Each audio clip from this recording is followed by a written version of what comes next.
जय जय श्री कृष्णा दोस्तों। आइए भोलेनाथ जी का नाम नीलकंठ कैसे पड़ा, यह संपूर्ण कथा आपके लिए मैं सुनाने जा रहा हूँ। दोस्तों आइए देर न करते हुए कथा के लिए शुरू करते हैं।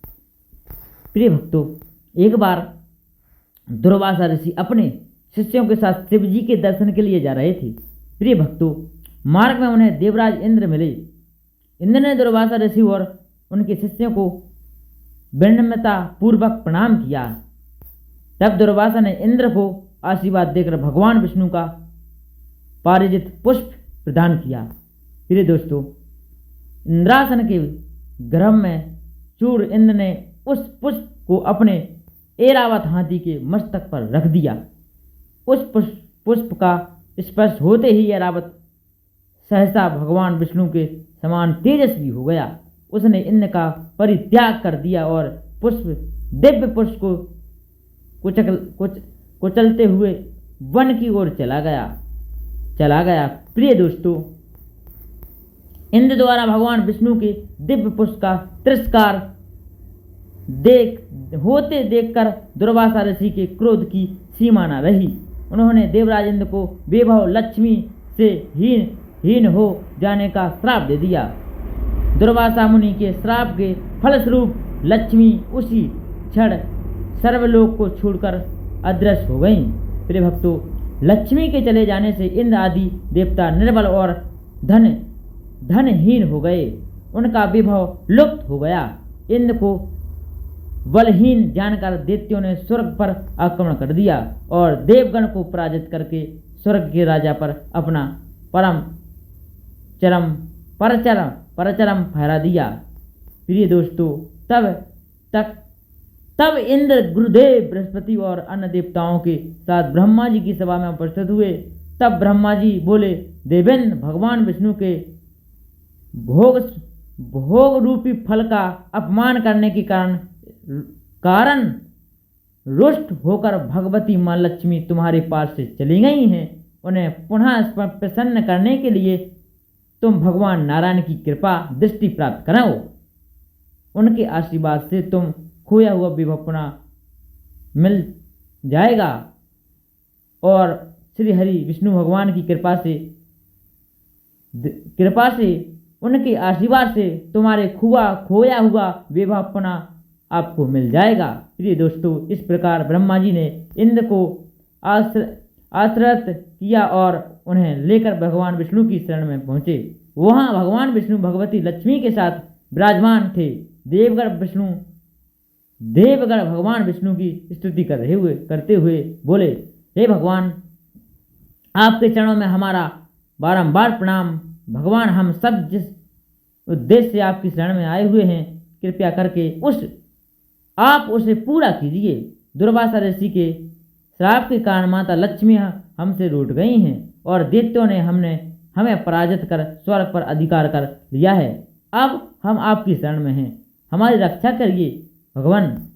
प्रिय दोस्तों, भगवान विष्णु त्रिकालदर्शी थे। वो पल भर में ही देवताओं के मन की बात जान चुके थे।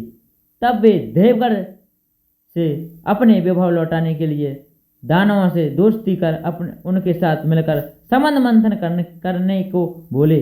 उन्होंने समुद्र की गहराइयों में छिपे अमृत के कलश और मणि रत्नों के बारे में बताया कि वे उसे पीने से वे सभी फिर से वैभवशाली हो जाएंगे। भगवान विष्णु के कहे अनुसार इंद्र से सभी देवता दैत्यराज बलि के पास संधि का प्रस्ताव लेकर गए और उन्हें अमृत के बारे में बताकर संबंध मंथन के लिए तैयार किया। प्रिय दोस्तों, संबंध मंथन के लिए संबंध में मंत्राचल को स्थापित कर वासुकी नाग को रस्सी बनाया गया। प्रिय भक्तों, तत्पश्चात दोनों पक्ष अमृत प्राप्ति के लिए संबंध मंथन करने लगे। अमृत पाने की इच्छा से सभी बड़े जोश और वेग से मंथन कर रहे थे। प्रिय दोस्तों, सहसा तभी समुद्र में से कालकूट नामक भयंकर विष निकला।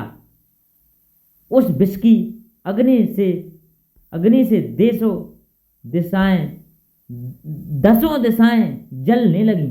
समस्त प्राणियों में हाहाकार मच गया। देवता और दैत्यों सहित ऋषि मुनि मनुष्य गंधर्व और यक्ष आदि उस विष की गर्मी से जलने लगे। प्रिय भक्तों, देवताओं की प्रार्थना पर भगवान शिव विषपान के लिए तैयार हो गए। उन्होंने भयंकर विष को हथेलियों में भरा और भगवान विष्णु का स्मरण कर उसे पी गए। प्रिय भक्तों, शंकर जी ने भगवान विष्णु की स्मरण कर और विष्णु जी का स्मरण कर वह विष पी लिया। भगवान विष्णु अपने भक्तों के संकट हर लेते हैं। उन्होंने उस विष को शिव जी के कंठ गले में ही रोक कर उसका प्रभाव समाप्त कर दिया। विष के कारण भगवान शिव का कंठ नीला पड़ गया और वे संसार में नीलकंठ के नाम से प्रसिद्ध हुए। प्रिय भक्तों, यह मैंने आपको नीलकंठेश्वर भगवान भोलेनाथ जी के अवतार की यह मैंने आपको कथा सुनाई। प्रिय दोस्तों, ये कथा आपको कैसी लगी कमेंट बॉक्स में लिखकर जरूर बताइएगा। प्रिय भक्तों, और जो भी हमारे चैनल पर नए आए हो प्लीज़ चैनल को सब्सक्राइब करना ना भूलिएगा, क्योंकि हम अपने चैनल पर हर एक नई रोज वीडियो के साथ उपस्थित होते हैं। प्रिय दोस्तों, हम अपने चैनल पर हर रोज एक नई वीडियो डालते हैं और उससे आपको बहुत कुछ सीखने को मिलेगा, शिक्षा मिलेगी।